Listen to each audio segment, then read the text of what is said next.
Hola, ¿cómo están? Los saluda nuevamente Humberto Higinio de Lima, Perú. En esta segunda parte del capítulo 3 acerca de las bobinas, vamos a hablar básicamente en sí de las bobinas como tal. En el video previo hicimos un preview, es decir, una introducción a los principios básicos del magnetismo, hablamos de los imanes, y finalmente en la parte casi final del video hablamos de que sobre un cable, al circular una corriente, un cable recto, al circular una corriente sobre él, se genera un campo magnético perpendicular a la posición del cable. Este campo magnético, la posición o digamos la ubicación del campo magnético perpendicular, el sentido de ese campo magnético está determinado por la ley, en este caso por la regla de la mano derecha. Eso ya lo hemos explicado en el video anterior. Pero, ¿qué es lo que sucede? Básicamente, si sobre este cable que tenemos acá, que es un cable rígido, es un cable de cobre, sobre este cable le hacemos pasar un imán con un fuerte campo magnético. ¿Qué es lo que vamos a hacer? Al hacer circular un imán constantemente sobre ese campo magnético, con un campo magnético sobre este cable, lo que vamos a hacer es que el campo magnético inmenso del imán lo que va a producir es un movimiento de los electrones internamente que conforman este material, es decir, los átomos con sus electrones que forman en este caso el material de cobre van a desprenderse, en este caso los electrones, y van a circular en un sentido u otro dependiendo del campo magnético o de la polaridad del campo magnético que se está generando. Es decir, si yo agarro un imán y muevo el imán constantemente perpendicularmente a este cable, lo que voy a hacer es generar una corriente en un sentido debido dependiendo de la ubicación del imán, del campo magnético del imán. Es decir, podemos generar corriente a través de un campo magnético, o en todo caso desde un campo magnético podemos generar, desde una corriente al circular por un cable podemos generar un campo magnético. Por eso les decía en el video anterior, no existe electricidad sin magnetismo, ni magnetismo sin electricidad. Es un tema físico netamente, ¿ok? Por eso la importancia del magnetismo en la tecnología de hoy en día. Si no sabemos de magnetismo, no conocemos estos principios básicos, estamos de más que estudiemos electrónica o electricidad. Recuerden, sobre todo cable que circula una corriente, se crea un campo magnético. Este campo magnético puede inducir sobre otro cable, si se hace variar constantemente, puede inducir una corriente sobre un cable paralelo. ¿Ok? Entonces, vamos a hablar ahora del tema de las bobinas o solenoides. Básicamente, ¿qué sucede si sobre el cable que tenemos que le podemos pasar una corriente? Lo que podemos hacer es, ¿qué sucede si yo el cable lo enrollo sobre una base, en este caso circular? Ahí lo voy enrollando y le doy vueltas. 1, 2, 3, 4, 5, 6 vueltas. Hago de que las vueltas sean lo más próximas posibles y mantengo una cierta distancia entre vuelta y vuelta, ¿no? Vamos a ponerlo así, una cierta distancia entre vuelta y vuelta. Retiro el material interno o la base sobre la cual enrollé el cable, y este cable de cobre se convierte en una pequeña bobina. Una bobina cuya característica importante va a estar determinada por el espesor del cobre, por la longitud de la bobina, por el radio del ancho de la espira y por sus vueltas, sobre todo por la distancia entre vuelta y vuelta. El mismo hecho de enrollar un cable a través de una base y darle una forma o enrollarlo de esta manera se conoce como una bobina. Esta es una bobina o solenoide, también llamada inductor. Después vamos a ver por qué se le llama inductor. No es más que un pedazo de cable de cobre enrollado sobre una base al cual la base se le retira, y esta es una bobina convencional. es decir, una bobina con núcleo de aire. Ya después vamos a hablar de los núcleos. Por ahora estamos introduciéndonos en los conceptos de la bobina. ¿Y qué es básicamente una bobina? En los capítulos anteriores hemos hablado de dos componentes eléctricos y electrónicos, más que todo eléctricos, pasivos. Llámese la resistencia y el condensador. Para este caso, el inductor o bobina, también llamada solenoide, que es esto de acá que ya les expliqué, es un elemento pasivo también, eléctrico. Básicamente, una bobina es un componente eléctrico pasivo que se opone a los cambios bruscos de la corriente eléctrica, formando un campo eléctrico. Es decir, toda bobina, a la hora de circular una corriente eléctrica a través de ella, variante en el tiempo, lo que va a hacer esta bobina es almacenar energía en la forma de un campo magnético, muy distinto a los capacitores o condensadores que hablamos en el capítulo 2, en donde dijimos que los condensadores almacenan energía en la forma de campo eléctrico, mientras que una bobina almacena energía en la forma de un campo magnético. Es decir, esa cualidad que tiene toda bobina de poder oponerse a los cambios bruscos de corriente se le conoce como inductancia. Inductancia. La inductancia no es otra cosa más que la oposición que ofrece la bobina a los cambios bruscos de corriente. No nos confundamos con la resistencia de la misma bobina, que después vamos a hablar cuando hablemos en más detalle de la bobina. La resistencia de toda bobina está determinada por el material de cobre, en este caso el pedazo de cable de cobre. Esa es su resistencia interna. Mientras que la inductancia y la resistencia, como lo hemos hablado, de todo material conductor, hemos hablado que es esa oposición que ofrece un conductor al paso de la corriente. Mientras que la inductancia en una bobina es la oposición que ofrece la bobina a los cambios bruscos de la corriente eléctrica. No nos confundamos con resistencia. Y es más, la bobina tiene la facultad de poder almacenar energía en la forma de campo eléctrico, muy distinto a un condensador que almacena energía en la forma de un campo eléctrico, ¿no? La bobina almacena energía en la forma de un campo magnético. ¿Ok? El símbolo básicamente en los circuitos eléctricos o electrónicos es este de acá. Básicamente se asemeja a la forma física de una bobina, en donde tenemos unas espiras o un cable, unas líneas enrolladas en forma de espiras, en forma de tirabuzón, y luego unos terminales.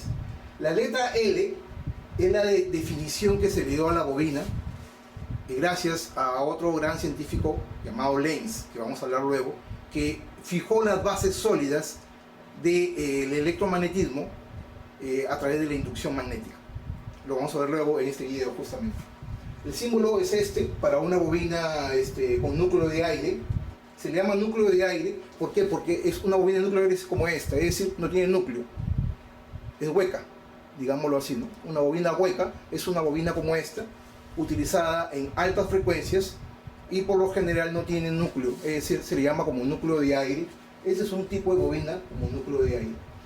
La inductancia tiende a variar con muchos factores, como les decía al inicio de este video. Uno de los factores básicamente es el material de cobre. El espesor del cobre hace que la inductancia varíe. La longitud de la bobina, es decir, el largo de la bobina, también hace que la inductancia varíe. El diámetro, en este caso el radio, perdón, de la bobina, el radio del espesor de la bobina, del ancho de la bobina, digamos, ¿no? Este radio, este es el diámetro, el radio vendría a ser la mitad, la distancia del tamaño de la espira, también varía la inductancia. A mayor diámetro, más grande la espira, mayor inductancia. A mayor longitud de la bobina, mayor inductancia, mayor oposición que ofrece este componente al cambio brusco de la corriente eléctrica. ¿Ok? Entonces, como les decía, uno de los núcleos es el núcleo de aire y el otro de los núcleos podría ser los núcleos de ferrita, que son más que todo se utilizan para darle mayor cantidad de inductancia a la bobina. Es un tipo de núcleo especial de óxido ferroso o de ferrita que hace que se concentre la mayor cantidad de campo eléctrico y obviamente produzca una mayor inductancia o una mayor oposición a los cambios bruscos de la corriente y sobre todo que sea más amplio el campo magnético generado o almacenado en esta bobina. ¿Ok? Para este tipo de símbolo tenemos, esta es una bobina con un núcleo de ferrita variable, es decir, es un núcleo que es una bobina parecida a esta, más pequeña obviamente, que tiene un núcleo de ferrita que se puede mover, se puede ajustar y podemos hacer de que el núcleo de ferrita o de un óxido de fierro baje o suba. Si el núcleo de ferrita baja, vamos a tener una mayor concentración de campo magnético sobre la bobina, de manera tal de que va a aumentar la inductancia. En la medida que desenroscamos la bobina, o sea, le hacemos que el núcleo del núcleo del óxido de fierro suba, hacemos de que haya menor inductancia. Por eso es que existen bobinas fijas y bobinas variables, ¿no? En función a su núcleo. La unidad de medida de las inductancias o bobinas es el henrio, los henrios, o H, henrios. Pero el henrio está en función a uno de los grandes estudiosos científicos de la época, Henry. ¿Ok? Por ahí el nombre de henrios. La unidad de medida en henrios de la inductancia, es el henrio es una unidad muy grande para la electrónica y la electricidad incluso. De ahí que se utiliza los submúltiplos de la unidad del henrio, en este caso el milihenrio y el microhenrio. Como hemos hablado en los capítulos, en los videos que hicimos acerca de los múltiplos y submúltiplos, el milihenrio vendría a ser la milésima parte de un henrio, mientras que el microhenrio vendría a ser la millonésima parte de un henrio. Ojo, hay que tener mucho cuidado. Pero básicamente es en microhenrios. Entonces hay términos muy específicos que hay que tener en cuenta acá, ¿no? Como por ejemplo la espira o vuelta. ¿A qué se le conoce como espira? La espira vendría a ser cada vuelta que damos. Por ejemplo, acá tenemos de este punto a este otro punto tenemos una vuelta. A esto se le conoce como vuelta o espira. En este caso tenemos una bobina de 1, 2, 3, 4, 5, 6, 7 espiras o 7 vueltas. En este caso, ¿no? Espira o vuelta. Tenemos el devanado. Toda la bobina como tal se le conoce como tiene la forma de un devanado, el devanado primario o el devanado secundario. Cuando hablemos de transformadores, el próximo capítulo 4, transformadores, vamos a ver que un transformador está formado por un devanado, básicamente partido, o dos devanados. Y vamos a hablar del devanado primario y del devanado secundario. ¿Y qué es el devanado? El devanado no es otra cosa más que toda la cantidad de la bobina, digamos, envuelta sobre un material ferroso. Este es un devanado. El otro devanado vendría a ser el devanado secundario, que está sobre el mismo transformador, ¿no? Entonces, cuando hablamos de devanados, hablamos básicamente de todo el enrollamiento de la bobina. Y finalmente el núcleo, que ya lo he explicado, que puede ser núcleo de aire, como en este caso, o núcleo con óxido ferroso u otros materiales que vamos a ver luego. ¿Ok? La bobina fue inventada en el año 1831 por otro científico y estudioso, Michel Faraday. Y Michel Faraday realizó muchos estudios y él fue el creador de la bobina, básicamente, ¿no? Después vinieron otros científicos como Lenz, como Tesla, que ya lo he hablado, que ahondaron en los conocimientos ya dejados por Michel de Faraday. Michel de Faraday especificó que sobre toda bobina que circula, una de las leyes de Faraday, que sobre toda bobina que circula una corriente, se genera una fuerza electromotriz sobre ella, que es lo que vamos a explicar en estos momentos. Ojo con esta explicación, que es una de las más importantes de esta parte del video, la explicación de cómo funciona, cuál es el funcionamiento de una bobina. En este caso he puesto un pequeño circuito con corriente continua. ¿Okay? Vamos a dejar de lado la bobina. ¿Okay? Y lo que vamos a hacer ahora es tratar de hacer una pequeña explicación concisa de cómo realmente funciona una bobina cuando es expuesta a una corriente eléctrica. De aquí vamos a ver el término justamente de la inductancia y de las leyes que se dieron posteriormente. Funcionamiento. Para nuestro circuito he puesto una fuente de alimentación, llamémoslo de 12 voltios, continua, puede ser alterna, Pero para el estudio inicial vamos a poner una fuente de alimentación continua, pues una batería, un interruptor o switch 1 y una bobina con su símbolo L, que puede estar en milihenrios o microhenrios, como ya lo hemos explicado. Ojo con este detalle. ¿Qué sucede? En un tiempo T0, tiempo cero, la bobina está en reposo. Si yo cierro el interruptor, inmediatamente el voltaje en ese instante de tiempo T0, el voltaje sube desde 0 hasta 12 voltios y se permanece constante.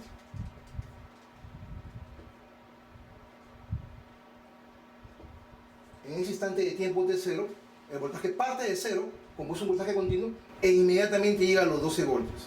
En ese instante de tiempo T0, estando la bobina en reposo, empieza a circular, ojo con el detalle, empieza a circular una corriente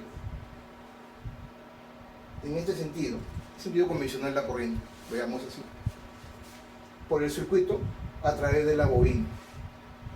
Esta corriente, al circular a través de la bobina, lo que va a hacer es crear un intenso campo magnético alrededor de la bobina de esta manera.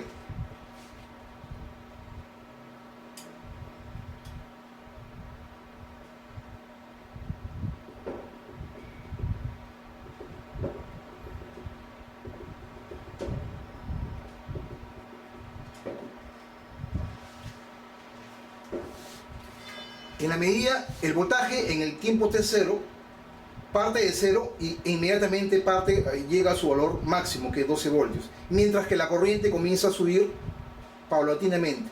Este inicio de corriente de 0 hacia un valor, en la medida que va subiendo, al circular a través de la bobina, se va creando un campo magnético alrededor de la bobina.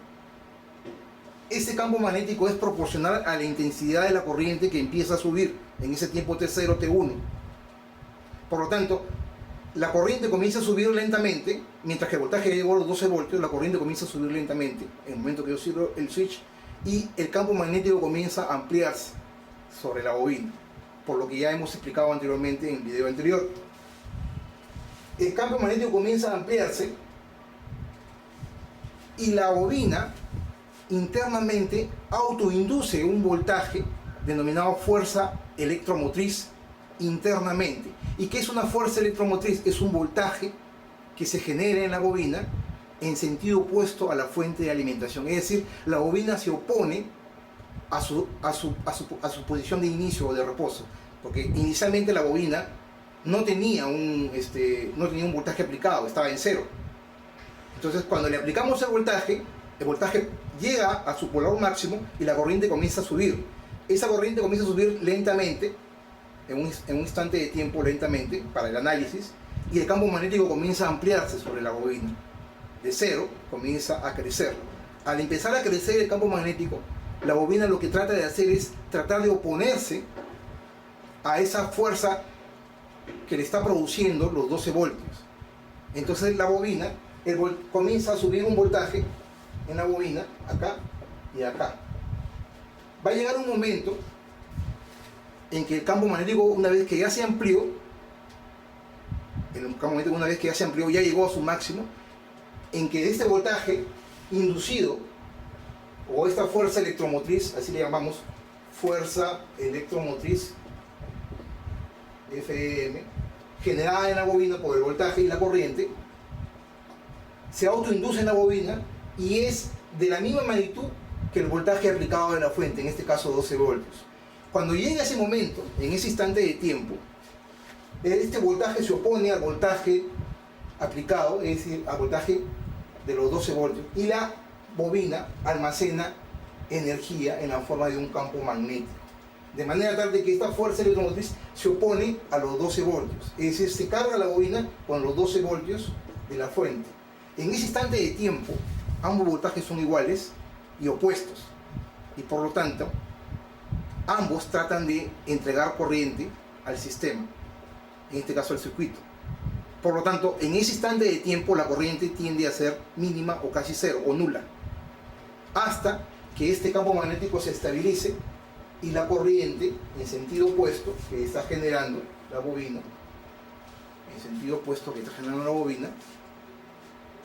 decaiga. A esa facultad que tiene la bobina de poder almacenar energía en campo magnético se le conoce como inductancia. Este es un análisis sencillo, práctico, sin muchas complicaciones, porque es difícil de entenderlo. La verdad que es difícil de entenderlo, no es tan fácil. Es difícil de entenderlo, pero trato de hacerlo lo más técnico posible, pero de una manera sencilla que se puede entender. ¿Ok? Una vez que la bobina almacenó la energía en una forma de campo magnético y llegó al voltaje de la fuente, llega un momento que la corriente es nula y luego el campo magnético decae, la corriente inversa decae y recién comienza a circular la corriente de la fuente. Decimos que la bobina se magnetizó en un instante de tiempo y luego se quedó así y entregó una corriente. A esta oposición, a este cambio, a los cambios bruscos de corriente, porque ella está en reposo, al aplicarle corriente, ella se trata de oponer a ese cambio. Se le conoce como inductancia. ¿Ok?